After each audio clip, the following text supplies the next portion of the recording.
পাহাড় না সমুদ্র, কোনটা তোমাদের সব থেকে বেশি প্রিয়? আমি তো পাহাড়কে একটু বেশি নম্বরই দেব। সেদিন ভোর ভোর বেরিয়ে গেছিলাম দীঘা যাওয়ার উদ্দেশ্যে। আসলে প্ল্যানটা হয়েছিল মন্দারমণির বেশ কিছুদিন আগে থেকেই, কিন্তু আমাদের যাওয়ার যে দিনটা ছিল সেটা ছিল দোলের পরের দিনকে, স্যাটারডেতে।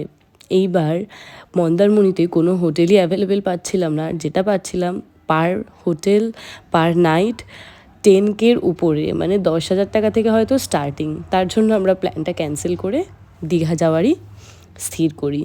তো বেরিয়ে গেছিলাম ভোর 6টার সময় সোদপুর থেকে। আমরা অনেকে মিলে গেছিলাম, কিন্তু আমি সোদপুর থেকেই উঠেছিলাম। তো সোদপুর থেকে দীঘা যেতে কতক্ষণ লাগলো সেটা আমি তোমাদেরকে বলবো। যেহেতু ভোর ভোর বেরিয়েছিলাম, রাস্তাঘাট যথেষ্ট ফাঁকা ছিল, আর সেদিন না একটু মেঘলা মেঘলা ছিল। যাওয়ার পথে কোলাঘাটে দাঁড়িয়ে গেলাম। শেরি পাঞ্জাবের ঠিক অপোজিটে অন্নপূর্ণা বলে একটি ছোট হোটেল মতন ছিল, সেখান থেকে আমরা ব্রেকফাস্ট করে নিয়েছিলাম ডিম টোস্ট। খাওয়া হয়ে গেলে তারপর আবার আমরা খুব একটা বেশিক্ষণ কোথাও না দাঁড়িয়ে চলে গেলাম শঙ্করপুরের রাস্তাটা ধরে দীঘা। হ্যাঁ, আমরা ডিরেক্ট দীঘা যাইনি, শঙ্করপুরের রাস্তাটা দিয়ে গেছিলাম। তাহলে এই সুন্দর দৃশ্যটা চোখে পড়েছে, পাশ থেকে সমুদ্র আর আমরা তার পাশ থেকে চলে যাচ্ছিলাম।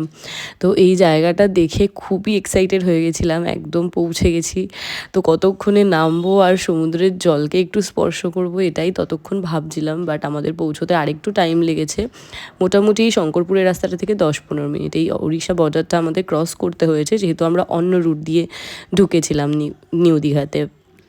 আর যাওয়ার পথে পড়েছিল এই জগন্নাথ মন্দিরটা, যেটার এখনও পর্যন্ত উদ্বোধন হয়নি, হবে এপ্রিল মাসে। সকাল 6টায় বেরিয়ে 10টা 15-র মধ্যে ব্রেকফাস্ট করতে দাঁড়ানোর পরেও কিন্তু আমরা পৌঁছে গেছিলাম নিউ দীঘাতে। খুব বেশি টাইম লাগেনি।